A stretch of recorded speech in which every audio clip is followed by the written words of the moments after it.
Guys finally আজকে চলে আসলাম ঈদের শপিং করতে এই বড় শপিং মলটাতে।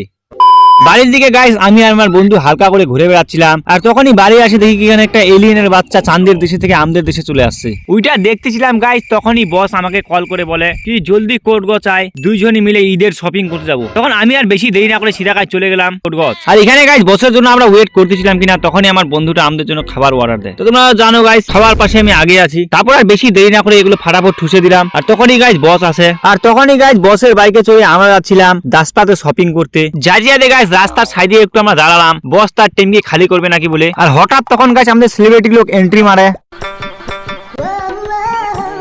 আর তারপর সবাই এই জায়গায় গাইস হালকা ফুলকা গপসপ করে টোরে আমরা আবার চলে আসলাম বস আর আমি শপিং করার জন্য। আর শপিং মলটা তোমরা তো গাইস দেখে নিছো কত বড় শপিং মল, তোমাদেরকে আর কিছু খুলে বলতে হবে না যে এখানে কত টাকা রেট কত নাই। তারপর বসের তারপর গাইস এই প্যান্টটা বলে পছন্দ হলো, একটার সাথে একটা বলে গাইস ফ্রি আছে আরো, তাই বেশি আর দেরি না করে বস সেটা এই প্যান্টটাকে নিয়ে নিলো। আর এগুলো গাইস কিসের জন্য নিলো সেটাও গাইস আমি তোমাকে বলে দিচ্ছি। বসের গাইস বাগানে হালকা ফুলকা কাজ করে, তো তাই ওখানে গাইস পুরানা প্যান্টের জরুরত হয়, তাই একটা এইসব প্যান্ট নিলো।